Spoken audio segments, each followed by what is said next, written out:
அவள் வந்து எங்கள்ட்ட ஃபஸ்ட்டு அவங்கள வீட்டுக்கு போகிறா. அந்த சந்திரகாந்தா வந்து எங்கள் அக்கா வீட்டுக்கு போயிட்டுலான்னு என்னை கூப்பிட்டாங்க. எங்களுக்கு லவ் இருக்குன்னு தெரியாது. நானும் குஷியாக போகிறேன். போயிட்டு அவங்க அப்பா வந்து சொல்கிறார், "ஏய் கலா, அவரு மியூசிக்கில் தான் இருக்காங்க. அப்போ ஒரு பாட்டு பாடி காட்டு" அப்படின்னோடனே அவள் பாடின ஃபஸ்ட்டு சாங்கு அவங்க வீட்டுக்கு போனபோது நான் கைவிட மாட்டான் கனகசபேசன் காத்திருப்பான் கண்ணால் பார்த்திருப்பான் நெஞ்சே கைவிட மாட்டான் கனகசபேசன். எப்படி அறிகுறி பாருங்க லவ்வுக்கு.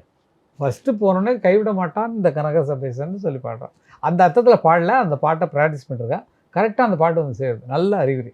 அதாங்க செழிப்பாக இருக்கும். அது கடவுளுடைய ஆசீர்வாதம், ஆசீர்வாதம், ஆசீர்வாதம். வேறு ஒன்றுமே கிடையாது. எங்கள் அம்மாவுடைய பரிபூரணமான அன்பு.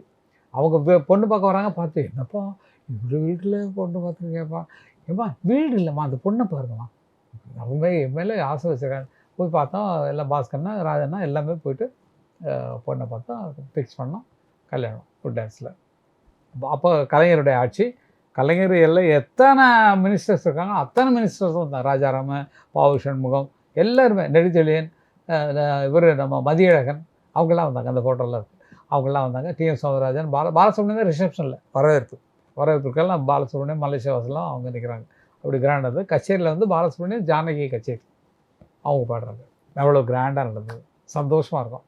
அந்த சந்தோஷத்தின வெளிப்பாடுகள் தான் புள்ள பிறந்து மேலே ஜம்முன்னு இருக்கிறது காரணம். எல்லாம் இறைவன் செயல்.